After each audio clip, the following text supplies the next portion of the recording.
Hello hi എല്ലാവർക്കും ലേണയുടെ പുതിയ വീഡിയോയിലേക്ക് സ്വാഗതം. ഞാൻ ഋതു കൃഷ്ണ. നമ്മൾ നോക്കാൻ പോകുന്നത് കറണ്ട് അഫയേഴ്സ് ആണ്. മാർച്ച് മാസത്തിലെ അവസാനത്തെ ആഴ്ചയിലെ കാര്യങ്ങളാണ് നമ്മൾ നോക്കാനായിട്ട് പോകുന്നത്. അതായത് മാർച്ച് 24 തൊട്ട് മാർച്ച് 31 വരെയുള്ള കാര്യങ്ങളാണ് നമ്മൾ ഡിസ്കസ് ചെയ്യാൻ പോകുന്നത്. മാർച്ച് മാസത്തിലെ ആദ്യത്തെ ആഴ്ചയിലെ കാര്യങ്ങളും രണ്ടാമത്തെ ആഴ്ചയിലെ കാര്യങ്ങളും മൂന്നാമത്തെ ആഴ്ചയിലെ കാര്യങ്ങളും എല്ലാം നമ്മൾ പറഞ്ഞായിരുന്നു. അതുപോലെ തന്നെ നമ്മുടെ ഈ ചാനലിൽ വീക്ക്ലി കറണ്ട് അഫയേഴ്സ് ഉണ്ടാവാറുണ്ട്, മന്ത്ലി കറണ്ട് അഫയേഴ്സ് ഉണ്ടാവാറുണ്ട്. അതുപോലെ തന്നെ ഇയർലി കറണ്ട് അഫയേഴ്സും നമ്മുടെ ചാനലിൽ നമ്മൾ അപ്ലോഡ് ചെയ്യാറുണ്ട്. ഇനിയും നമ്മുടെ ചാനൽ നിങ്ങൾ സബ്സ്ക്രൈബ് ചെയ്തിട്ടില്ലെങ്കിൽ വേഗം സബ്സ്ക്രൈബ് ചെയ്യുക. ഓക്കെ, ആദ്യത്തെ ചോദ്യം ഇതാണ്. Where is a world cup sepak takraw 2025 being held currently? എവിടെ വെച്ചിട്ടാണ് സെപക് ടാക്രോ വേൾഡ് കപ്പ് നടന്നത് എന്നാണ് ചോദ്യം. എവിടെ വെച്ചിട്ടാണ് നടന്നത്?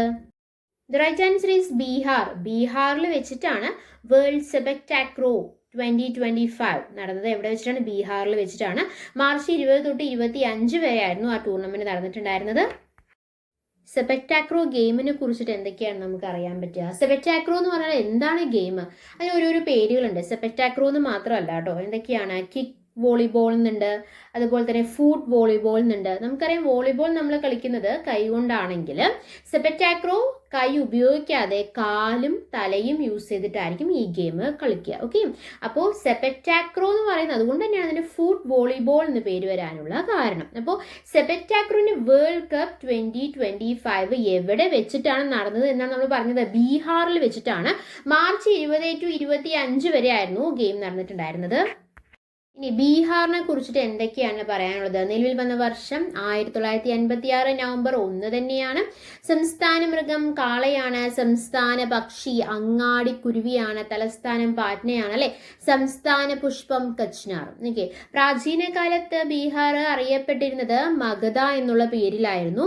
അവിടെ എന്താണെന്ന് വെച്ച് കഴിഞ്ഞാൽ സാക്ഷരത ഏറ്റവും കുറഞ്ഞ ഇന്ത്യൻ സംസ്ഥാനമാണ്, എന്നാൽ ജനസാന്ദ്രത കൂടുതലുമാണ്. അതുപോലെ തന്നെ മൈഥിലി ഭാഷ പ്രചാരത്തിലുള്ള സംസ്ഥാനമാണ്.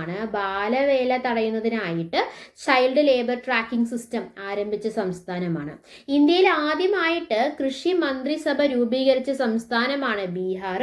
2016 ഏപ്രിൽ 1 മുതൽ മദ്യനിരോധനം നടപ്പിലാക്കിയ ഇന്ത്യൻ സംസ്ഥാനവും ബീഹാർ തന്നെയാണ്. GST ബിൽ പാസാക്കിയ രണ്ടാമത്തെ സംസ്ഥാനവും ഇത് തന്നെയാണ്, ബീഹാർ തന്നെയാണ്. ഇനി അടുത്തത്, സ്ത്രീകൾക്ക് സർക്കാർ ജോലികളിൽ 35% സംവരണം ഏർപ്പെടുത്തിയ ഇന്ത്യൻ സംസ്ഥാനം ഏതാണെന്ന് ചോദിച്ചു കഴിഞ്ഞാൽ അത് ബീഹാറാണ്. സ്ത്രീകൾക്ക് സർക്കാർ ജോലികളിൽ 35% സംവരണം ഏർപ്പെടുത്തിയ ഇന്ത്യൻ സംസ്ഥാനം ഏതാണ്? അത് ബീഹാറാണ്. തദ്ദേശ സ്വയംഭരണ സ്ഥാപനങ്ങളുടെ തെരഞ്ഞെടുപ്പിൽ വനിതകൾക്ക് 50% സംവരണം ഏർപ്പെടുത്തിയ ആദ്യ സംസ്ഥാനവും അത് ബീഹാർ തന്നെയാണ്. അതായത് സ്ത്രീകൾക്ക് ഒരു ഇമ്പോർട്ടൻസ് കൊടുത്തിട്ടുണ്ട് അല്ലെ. സർക്കാർ ജോലികളിലായിക്കോട്ടെ, അതുപോലെ തന്നെ തദ്ദേശ സ്വയംഭരണ സ്ഥാപനങ്ങളായിക്കോട്ടെ, അതിൽ സർക്കാർ ജോലികളിലാണെങ്കിൽ 35% സംവരണമാണ് കൊടുത്തിട്ടുള്ളത്. അതുപോലെ തന്നെ തദ്ദേശ സ്വയംഭരണ സ്ഥാപനങ്ങളിലാണെങ്കിൽ വനിതകൾക്ക് 50% സംവരണമാണ് അവിടെ കൊടുത്തിട്ടുള്ളത്. ഇനി ബീഹാറിലെ ഡിജിറ്റൽ സാക്ഷരത വളർച്ചയ്ക്ക് സർക്കാർ ഒരു പദ്ധതി നടപ്പിലാക്കിയിട്ടുണ്ട്. അത് എപ്പോഴും ചോദിക്കാറുള്ള ഒരു ചോദ്യമാണ്. ആ പദ്ധതിയുടെ പേരാണ് പ്രധാനമന്ത്രി ഗ്രാമീൺ ഡിജിറ്റൽ സാക്ഷരത അഭിയാൻ. ബീഹാറിലെ ഡിജിറ്റൽ സാക്ഷരത വളർച്ചയ്ക്ക് സർക്കാർ നടപ്പിലാക്കിയ പദ്ധതിയുടെ പേരാണ് എന്ത്? പ്രധാനമന്ത്രി ഗ്രാമീൺ ഡിജിറ്റൽ സാക്ഷരത അഭിയാൻ എന്നുള്ള പദ്ധതി. ഇതിൽ നമ്മൾ പറയാറുണ്ട് PSC എപ്പോഴും ചോദിക്കുമ്പോൾ രണ്ടാമത്തെയാണ് ചോദിക്കാറുള്ളത് അല്ലെ. അപ്പോൾ GST ബിൽ പാസ്സാക്കിയ രണ്ടാമത്തെ സംസ്ഥാനം ഏതാണെന്ന് ചോദിച്ചാൽ അത് ഏതാണ്? അത് ബീഹാറാണ്. ഓക്കെ, രണ്ടാമത്തെ ചോദ്യം ഇതാണ്. Which state has launched beyond screens initiative to curb digital dependency? എന്താണ് ഈ ചോദ്യം കൊണ്ട് അർത്ഥമാക്കുന്നത്? Which state has launched beyond screens initiative അല്ലെ. ബിയോണ്ട് സ്ക്രീൻ ഇനിഷ്യേറ്റീവ് സ്റ്റാർട്ട് ചെയ്ത സ്റ്റേറ്റ് ഏതാണ് എന്നാണ് ചോദ്യം. എന്തിനു വേണ്ടിയിട്ടാണ് ബിയോണ്ട് സ്ക്രീൻ ഇനിഷ്യേറ്റീവ് തുടങ്ങിയത്? എന്തിനു വേണ്ടിയിട്ടാണ്? To curb digital dependency. അതായത് കർബ് എന്ന് പറഞ്ഞാൽ എന്താണ്? തടയുക എന്നാണ് അർത്ഥം. ഡിജിറ്റൽ ഡിപ്പെൻഡൻസി കുറയ്ക്കാൻ അല്ലെങ്കിൽ തടയാൻ വേണ്ടിയിട്ട് ബിയോണ്ട് സ്ക്രീൻസ് ഇനിഷ്യേറ്റീവ് സ്റ്റാർട്ട് ചെയ്ത സ്റ്റേറ്റ് ഏതാണ് എന്നാണ് ചോദ്യം. ഏതാണ്? The right answer is Karnataka. വർഷം ഏതാണ്? 1956 നവംബർ 1 അല്ലേ കർണാടക നിലവിൽ വന്നത്. തലസ്ഥാനം ബാംഗ്ലൂരു ആണ്. ഔദ്യോഗിക മൃഗം ഏതാണ്? ആനയാണ്. ഔദ്യോഗിക പക്ഷി ഇന്ത്യൻ റോളർ, ഈ പനങ്കാക്ക എന്നൊക്കെയാണ് അവിടെ പറയുന്നത് കേട്ടോ, ഇന്ത്യൻ റോളർ. ഔദ്യോഗിക വൃക്ഷം ചന്ദനമരമാണ്. ഔദ്യോഗിക പുഷ്പം താമര. ഔദ്യോഗിക ഭാഷ ഏതാണ്? കന്നഡയാണ് അല്ലേ അവിടുത്തെ. 1956 മൈസൂർ എന്ന പേരിൽ രൂപീകൃതമായ ഇന്ത്യൻ സംസ്ഥാനമാണ് കർണാടക എന്ന് പറയുന്നത്. മൈസൂര് കർണാടകയായി മാറിയ വർഷം 1973 അപ്പൊ രൂപം കൊള്ളുമ്പോൾ അല്ലെങ്കിൽ നിലവിൽ വന്നപ്പോ എന്തായിരുന്നു പേര്? മൈസൂർ എന്നായിരുന്നു. എന്നാൽ 1973 മൈസൂർ എന്ന പേര് കർണാടകയായിട്ട് മാറി. ആനകള് ഏറ്റവും കൂടുതലുള്ള ഇന്ത്യൻ സംസ്ഥാനമാണ് കർണാടക. ചന്ദന മരങ്ങളും അവിടെ കൂടുതലാണ്.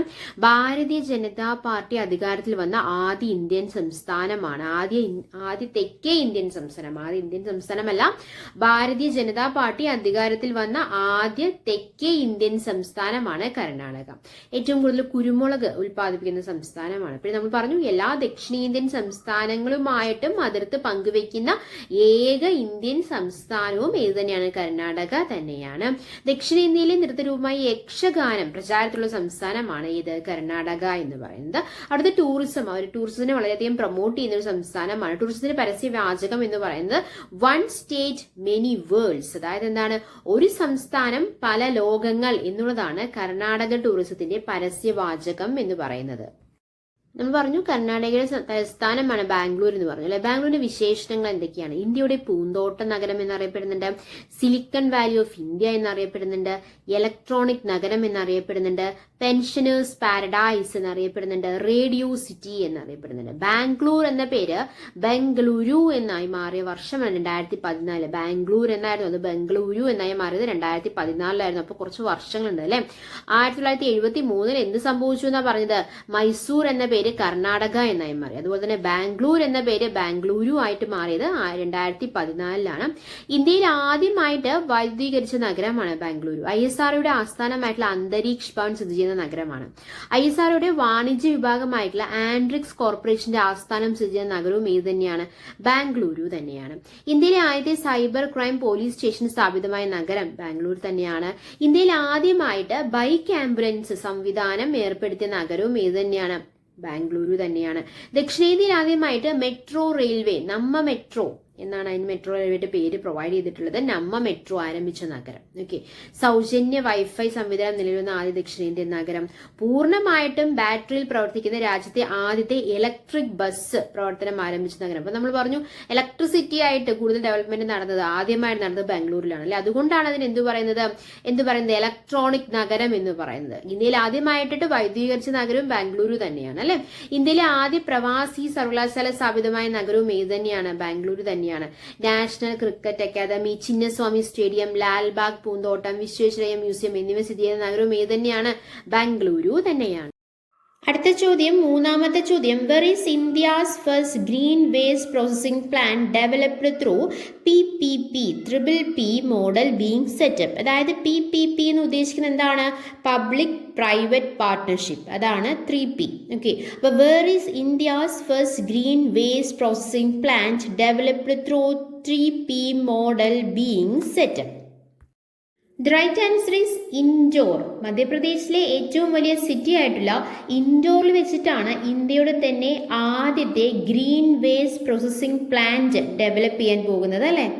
പ്രത്യേകതയാണ് മധ്യപ്രദേശോട്. നമ്മൾ പറഞ്ഞു ഇന്ത്യയുടെ ഹൃദയം എന്നറിയപ്പെടുന്ന സംസ്ഥാനമാണ്. കടുവ സംസ്ഥാനമാണ്, സോയ സംസ്ഥാനമാണ്. ഇന്ത്യയുടെ കടുവ സംസ്ഥാനം എന്നറിയപ്പെടുന്ന സംസ്ഥാനവും മധ്യപ്രദേശാണ്. ഇന്ത്യയുടെ സോയ സംസ്ഥാനം എന്നറിയപ്പെടുന്ന സംസ്ഥാനവും മധ്യപ്രദേശ് തന്നെയാണ്.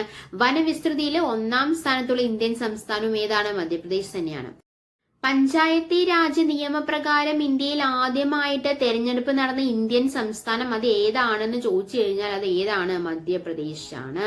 ഇന്ത്യയിൽ ഏറ്റവും കൂടുതൽ സോയാബീൻ ഉൽപ്പാദിപ്പിക്കുന്ന സംസ്ഥാനമാണ്. അതുകൊണ്ടാണ് ഇന്ത്യയുടെ സോയ സംസ്ഥാനം എന്ന് മധ്യപ്രദേശ് അറിയപ്പെടുന്നത്. ഏറ്റവും കൂടുതൽ ദേശീയോദ്യാനങ്ങൾ സ്ഥിതി ചെയ്യുന്ന സംസ്ഥാനമാണ്. സിൻഗൌളി കൽക്കരി ഖനി സ്ഥിതി ചെയ്യുന്ന സംസ്ഥാനമാണ്. കബീർ സമ്മാനം, കാളിദാസ് പുരസ്കാരം, താൻസൻ സമ്മാനം എന്നീ പുരസ്കാരങ്ങൾ നൽകുന്ന സംസ്ഥാനമാണ് ഇത് മധ്യപ്രദേശ് എന്ന് പറയുന്നത്.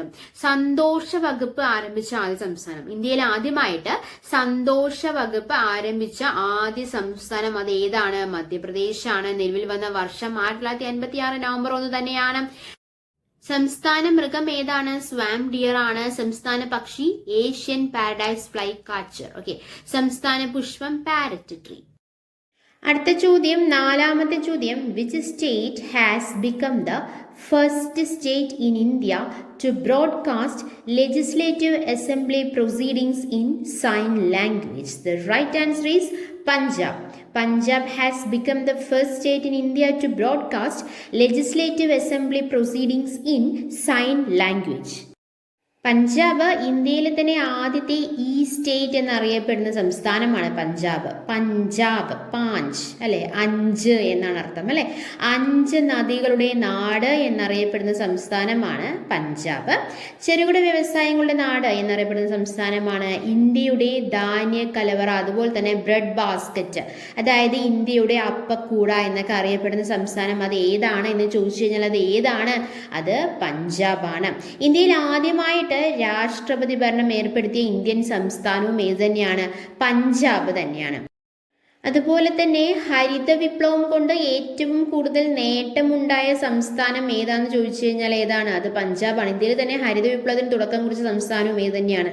പഞ്ചാബ് തന്നെയാണ്. ഏറ്റവും കൂടുതൽ രാസവളങ്ങൾ ഉപയോഗിക്കുന്ന ഇന്ത്യൻ സംസ്ഥാനമാണ് പഞ്ചാബ്. നമുക്കറിയാം ജാലിയൻ വാലാബാഗ്, അത് എവിടെയാണ് സ്ഥിതി ചെയ്യുന്നത്? പഞ്ചാബിലാണ് സ്ഥിതി ചെയ്യുന്നത്. രൂപീകരിച്ച വർഷം 1956 നവംബർ 1 തന്നെയാണ്. തലസ്ഥാനം ചണ്ഡീഗഡ് ആണ്. സംസ്ഥാന മൃഗം ബ്ലാക്ക് ബക്ക്, സംസ്ഥാന പക്ഷി ഗോഷ് ഹാക്ക്, സംസ്ഥാന വൃക്ഷം ശീശം. ഓക്കെ. അതുപോലെ തന്നെ ഇന്ത്യയിൽ ആദ്യമായിട്ട് ഇലക്ട്രോണിക് സിഗരറ്റ് നിരോധിച്ച സംസ്ഥാനം അത് പഞ്ചാബാണ്. അപ്പോൾ ചോദിക്കട്ടെ, ഇലക്ട്രോണിക് സിഗരറ്റ് നിരോധിച്ച ആദ്യ ദക്ഷിണേന്ത്യൻ സംസ്ഥാനം ഏതാന്ന് ചോദിച്ചു കഴിഞ്ഞാൽ അത് കർണാടകയാണ് കേട്ടോ. അപ്പോൾ ആദ്യമായിട്ട് PSC ആണ്, എങ്ങനെ വേണം ക്വസ്റ്റ്യൻ വരാം. ഇന്ത്യയിൽ ആദ്യമായിട്ട് ഇലക്ട്രോണിക് സിഗരറ്റ് നിരോധിച്ച സംസ്ഥാനം ഏതാന്ന് ചോദിച്ചു കഴിഞ്ഞാൽ അത് പഞ്ചാബാണ്. ഇലക്ട്രോണിക് സിഗരറ്റ് നിരോധിച്ച ആദ്യ ദക്ഷിണേന്ത്യൻ സംസ്ഥാനം ഏതാ ചോദിച്ചു കഴിഞ്ഞാൽ അത് കർണാടകയാണ്. ഇലക്ട്രോണിക് സിഗരറ്റ് നിരോധിച്ച രണ്ടാമത്തെ ദക്ഷിണേന്ത്യൻ സംസ്ഥാനം ഏതാ ചോദിച്ചു കഴിഞ്ഞാൽ അത് ഏതാണ്? നമ്മുടെ കേരളമാണ്. ആദ്യ ദക്ഷിണേന്ത്യൻ സംസ്ഥാനം കർണാടക, രണ്ടാമത്തെ ദക്ഷിണേന്ത്യൻ സംസ്ഥാനം കേരളം. ആദ്യമായിട്ട് ഇലക്ട്രോണിക് സിഗരറ്റ് നിരോധിച്ച സംസ്ഥാനം ഏതാണെന്ന് ചോദിച്ചു കഴിഞ്ഞു കഴിഞ്ഞാൽ അത് പഞ്ചാബാണ്. ഈ പഞ്ചാബില് നഴ്സറി മുതൽ PhD വരെയുള്ള പഠനത്തിനായി പെൺകുട്ടികൾക്ക് സൗജന്യ വിദ്യാഭ്യാസമാണ് അവിടെ ഏർപ്പെടുത്തിയിട്ടുള്ളത്. നഴ്സറി മുതൽ PhD വരെ പെൺകുട്ടികൾക്ക് പഠിക്കണമെങ്കിൽ അവിടെ സൗജന്യ വിദ്യാഭ്യാസമാണ് എവിടെയുള്ളത്? പഞ്ചാബിലുള്ളത്. ഓക്കെ. അതുപോലെ തന്നെ മതഗ്രന്ഥങ്ങൾ അശുദ്ധമാക്കുന്ന കുറ്റത്തിന് അവിടെ ലഭിക്കുന്ന ശിക്ഷ എന്ന് പറയുന്നത് ജീവപര്യന്തമാണ്. ജീവപര്യന്തം തടവ് ശിക്ഷ ഏർപ്പെടുത്തുന്ന നിയമ ഭേദഗതി നടപ്പിലാക്കിയ സംസ്ഥാനം ഏതാണെന്ന് ചോദിച്ചു കഴിഞ്ഞു കഴിഞ്ഞാൽ അത് പഞ്ചാബാണ്. മതഗ്രന്ഥങ്ങൾ അശുദ്ധമാക്കുന്ന കുറ്റത്തിന് ജീവപര്യന്തം തടവ് ശിക്ഷ ഏർപ്പെടുത്തുന്ന നിയമ ഭേദഗതി വരുത്തിയ സംസ്ഥാനം ഏതാണ്? അത് പഞ്ചാബാണ്. ഓക്കെ. അടുത്ത ചോദ്യം, 5ാമത്തെ ചോദ്യമാണ്. Who was selected as the 10th president of international Olympic committee? International Olympic കമ്മിറ്റിയുടെ 10ാം പ്രസിഡന്റായിട്ട് തെരഞ്ഞെടുക്കപ്പെട്ടത് ആരാണ് എന്നാണ് ചോദ്യം. ആരാണ്? The right answer is Kirsty Coventry. രാജ്യാന്തര ഒളിമ്പിക് സമിതിയുടെ 10ാം പ്രസിഡന്റായിട്ട് സിംബാബ്വേയിൽ നിന്നുള്ള ക്രിസ്റ്റി കോവൻട്രിയാണ് തെരഞ്ഞെടുക്കപ്പെട്ടിരിക്കുന്നത്. 131 വർഷം പിന്നിടുന്ന IOC, അതായത് ഇന്റർനാഷണൽ ഒളിമ്പിക് കമ്മിറ്റി അല്ലെ, അതിന്റെ തലപ്പത്തെത്തുന്ന ആദ്യ വനിതയാണ് ആര്? ക്രിസ്റ്റി. ഓക്കെ. IOC പ്രസിഡന്റ് ആകുന്ന ആഫ്രിക്കയിൽ നിന്നുള്ള ആദ്യ വ്യക്തിയായ ക്രിസ്റ്റി ഒളിമ്പിക് ദിനമായ ജൂൺ 23 സ്ഥാനമേൽക്കാൻ പോകുന്നത്. സ്ഥാനമൊഴിയാൻ പോകുന്നത് ആരാണെന്നറിയാമോ? തോമസ് ബാക്ക് ആണ്. അപ്പോൾ സ്ഥാനമൊഴിയുന്ന അധ്യക്ഷൻ തോമസ് ബാക്കിനെ ആജീവാനന്ദ ഓണററി പ്രസിഡന്റ് ആയിട്ടും ഗ്രീസിൽ നടന്ന IOC സെക്ഷൻ പ്രഖ്യാപിച്ചിട്ടുണ്ട്.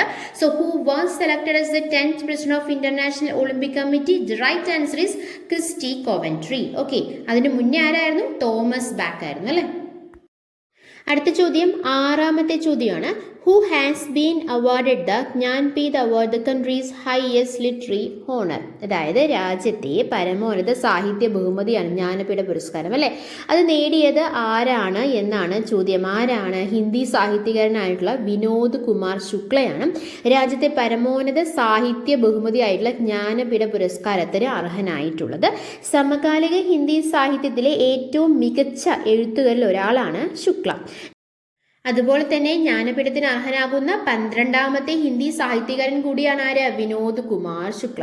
കഥാകൃത്ത്, കവി, കോളമിസ്റ്റ് തുടങ്ങിയ നിലകളിൽ ശ്രദ്ധേയനായ ശുക്ല ഛത്തീസ്ഗഡിൽ നിന്നുള്ള ജ്ഞാനപീഠം നേടുന്ന ആദ്യത്തെ വ്യക്തി കൂടിയാണ്. 11 ലക്ഷം രൂപയും പ്രശസ്തി പത്രവും ശില്പവും ഉൾപ്പെടുന്നതാണ് ജ്ഞാനപീഠ പുരസ്കാരം എന്ന് പറയുന്നത്. 11 ലക്ഷം രൂപയും അതുപോലെ തന്നെ പ്രശസ്തി പത്രവും അതുപോലെ തന്നെ ശില്പവും. ഓക്കെ. അടുത്ത ചോദ്യം ഏഴാമത്തെ ചോദ്യമാണ്. Which country ranks first in the global happiness index? അതായത് ഗ്ലോബൽ ഹാപ്പിനെസ് ഇൻഡെക്സ് പറഞ്ഞാൽ എന്താണ്? സന്തോഷ സൂചിക അല്ലെ. അപ്പൊ തുടർച്ചയായി 8ാം വർഷവും സന്തോഷ സൂചികയിൽ, അതായത് ആഗോള സന്തോഷ സൂചികയിൽ 1ാം സ്ഥാനത്ത് എത്തുന്ന രാജ്യം ഏതാണ്? തുടർച്ചയായിട്ട് 8ാമത്തെ പ്രാവശ്യമാണ് 1ാം സ്ഥാനം കരസ്ഥമാക്കുന്നത്. ഏതാണ് ആ രാജ്യം? The right answer is Finland. ഏതൊക്കെ രാജ്യങ്ങളാണ് ആദ്യത്തെ 5ൽ വരുന്നത്? ഏതൊക്കെയാണെന്ന് ചോദിച്ചു കഴിഞ്ഞാൽ ആദ്യം നമ്മൾ പറഞ്ഞു ഏതാണ്? ഫിൻലാൻഡ് ആണ്, രണ്ടാമത്തെ ഡെൻമാർക്ക് ആണ്, മൂന്നാമത്തെ ഐസ്ലാൻഡ് ആണ്, അതുപോലെ തന്നെ സ്വീഡൻ. എല്ലാം മുൻനിരയിൽ വരുന്ന രാജ്യങ്ങളാണ്. പെട്ടെന്ന് ഡെവലപ്പായത് തെക്കേ അമേരിക്കൻ രാജ്യമായിട്ടുള്ള കോസ്റ്ററിക്കയാണ്. കഴിഞ്ഞ വർഷം 12ാം സ്ഥാനത്തായിരുന്നു, അത് ഇപ്രാവശ്യം 6ാം സ്ഥാനത്ത് എത്തിയിട്ടുണ്ട്.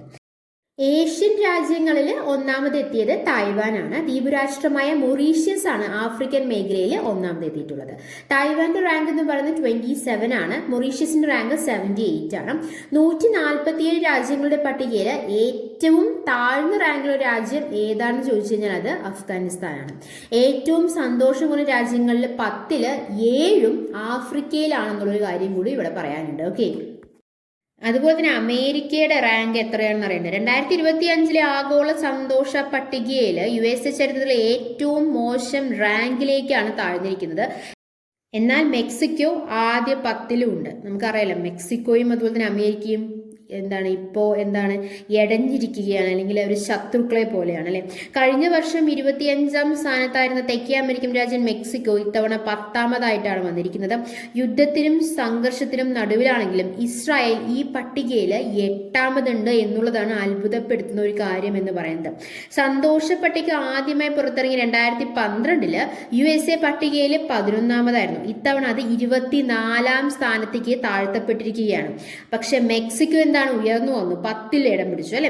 24ാം സ്ഥാനത്തായിരുന്ന ജർമ്മനി 22ാം സ്ഥാനത്ത് എത്തിയിട്ടുണ്ട്. ഇന്ത്യയുടെ സ്ഥാനം എത്രയാണ്? ഇന്ത്യയുടെ സ്ഥാനം 118ാം സ്ഥാനത്താണ്. നമ്മളിപ്പോൾ ഡെവലപ്പ് ആയിട്ടുണ്ട്. നമ്മൾ 126 ആയിരുന്നു, ഇപ്പൊ അത് എത്ര ആയിട്ടുണ്ട്? 118ലേക്ക് എത്തിയിട്ടുണ്ട്. അപ്പൊ ചോദ്യം ഇങ്ങനെ വരികയാണെങ്കിൽ ഏഷ്യൻ രാജ്യങ്ങളിൽ 1ാമത് തായ്വാൻ തന്നെയാണ്, 27ാം സ്ഥാനമാണ്. ഇന്ത്യയുടെ സ്ഥാനം എന്ന് പറയുന്നത് 118 ആണ്. കഴിഞ്ഞ വർഷം 2024 126 ആയിരുന്നു. 1ാമത് എത്തിയത് ആരാണ്? 1ാമത് ഫിൻലാൻഡ് ആണ്. ക്ലിയർ? ഈ സന്തോഷ സൂചികയിൽ ഇടം പിടിക്കണമെങ്കിൽ കുറച്ച് കാര്യങ്ങളൊക്കെ ഉണ്ട്. ഐക്യരാഷ്ട്ര സംഘടന, ഓക്സ്ഫോർഡ് സർവകലാശാല ഗവേഷണ വിഭാഗം തുടങ്ങി ഉൾപ്പെടുന്ന വിവിധ ആഗോള ഏജൻസികൾ സഹകരിച്ചാണ് ഓരോ വർഷവും സന്തോഷ പട്ടിക പുറത്തിറക്കുന്നത്. വരുമാനം, അതായത് പ്രതിശീർഷ GDP, ആയുർദൈർഘ്യം, സാമൂഹിക സുരക്ഷ, തീരുമാനമെടുക്കാനുള്ള സ്വാതന്ത്ര്യം, ഉദാരമനസ്കത, അഴിമതിയിൽ നിന്നുള്ള മോചനം തുടങ്ങിയ ഘടകങ്ങൾ ഓരോ രാജ്യങ്ങളിലെയും ജനങ്ങളെ എത്രമാത്രം സ്വാധീനിക്കുന്നുവെന്ന വിവിധ സർവേകളിൽ നിന്നുള്ള കണ്ടെത്തലുകളിൽ നിന്നാണ് ആഗോള സന്തോഷ പട്ടിക തയ്യാറാക്കുന്നത്. അതിൽ ഇന്ത്യയുടെ സ്ഥാനം എന്ന് പറയുന്നത് 118ാം സ്ഥാനത്താണ്. അടുത്ത ചോദ്യം, 8ാമത്തെ ചോദ്യം. പാരി പ്രൊജക്ട്, PARI. പാരി എന്ന് പറഞ്ഞാൽ എന്താണ്? പബ്ലിക് ആർട്ട് ഓഫ് ഇന്ത്യ എന്നുള്ളതാണ് അതിന്റെ full form. Okay, PARI project is an initiative launched by which ministry? ഏത് മിനിസ്ട്രിയാണ് പാരി പ്രൊജക്ട് ഇനിഷ്യേറ്റീവ് ചെയ്തിരിക്കുന്നത് അല്ലെങ്കിൽ ലോഞ്ച് ചെയ്തിരിക്കുന്നത് എന്നുള്ളതാണ് ചോദ്യം. ഏത് മിനിസ്ട്രിയാണ് അത്? Ministry of culture. Ministry of culture launched the project of public art of India, PARI project. അടുത്ത ചോദ്യം, what does APAAR ID means? APAARID. നമ്മൾ പറഞ്ഞിട്ടുണ്ടായിരുന്നു, നമ്മൾ പഠിച്ചിട്ടുണ്ടായിരുന്നു ആപ്പാർ ID, നമ്മൾ ന്യൂസിലൊക്കെ കണ്ടതാണ്. അതെന്ന് പറയുന്നൊരു എന്താണ് അതിന് ഉദ്ദേശിക്കുന്നത് വെച്ച് കഴിഞ്ഞാൽ one student one nation ID പ്രോഗ്രാമാണത്. ആപ്പാർ IDയുടെ ഫുൾ ഫോം എന്താണ് എന്നാണ് ചോദിച്ചിരിക്കുന്നത്. എന്താണ്? A for automated, P for permanent, A for academic accountant registry എന്നുള്ളതാണ് ആപ്പാർ ID കൊണ്ട് ഉദ്ദേശിക്കുന്നത്. എന്താണ്? Automated permanent academic account registry എന്നുള്ളതാണ്. ഓക്കെ, അടുത്ത ചോദ്യം, 10ാമത്തെ ചോദ്യം, അവസാനത്തെ ചോദ്യം. What is the name of the scheme introduced by the government to support CSMS in ethanol production? CSMS കൊണ്ട് ഉദ്ദേശിക്കുന്നതാണ് cooperative sugar mills. Okay, what is the name of the scheme introduced by the government to support CSMS cooperative sugar mills in ethanol production? The right answer is Ethanol Interest Subvention Scheme. Ethanol Interest Subvention Scheme. Okay, അപ്പം നമ്മൾ കുറേ കാര്യങ്ങൾ discuss ചെയ്തു. March മാസത്തിലെ അവസാനത്തെ ആഴ്ചയിലെ കാര്യങ്ങളാണ് നമ്മൾ ഡിസ്കസ് ചെയ്തത്. എടുത്ത കാര്യങ്ങളെല്ലാം നിങ്ങൾക്കുള്ള ഒരു വ്യക്തമായി മനസ്സിലായെന്ന് പ്രതീക്ഷിക്കുന്നു, ഉപകാരപ്പെട്ടു എന്ന് പ്രതീക്ഷിക്കുന്നു. അങ്ങനെ ഉപകാരപ്പെട്ടിട്ടുണ്ടെങ്കിൽ നിങ്ങൾ എന്താണ് ചെയ്യേണ്ടത്? നമ്മൾ ലേൺ എന്നുള്ള ചാനൽ സബ്സ്ക്രൈബ് ചെയ്യുക, സപ്പോർട്ട് ചെയ്യുക. ഇതുപോലുള്ള വീഡിയോസ് നിങ്ങൾക്ക് കാണണമെങ്കിൽ നമ്മൾ വീക്ക്ലി കറണ്ട് അഫയേഴ്സ് ഇടുന്നുണ്ട്, മന്ത്ലി കറണ്ട് അഫയേഴ്സ് ഇടുന്നുണ്ട്, ഇയർലി കറണ്ട് അഫയേഴ്സ് ഇടുന്നുണ്ട്. എന്തെങ്കിലും ഇമ്പോർട്ടൻറ്റ് കാര്യം വന്നു കഴിഞ്ഞാൽ ഡെയിലി കറണ്ട് അഫയേഴ്സ് നമ്മൾ അപ്ലോഡ് ചെയ്യാറുണ്ട്. അപ്പോൾ ഇതുപോലുള്ള വീഡിയോസ് നിങ്ങൾ കാണണമെങ്കിൽ നമ്മുടെ ചാനൽ സബ്സ്ക്രൈബ് ചെയ്യുക, സപ്പോർട്ട് ചെയ്യുക. Thanks for your time. By.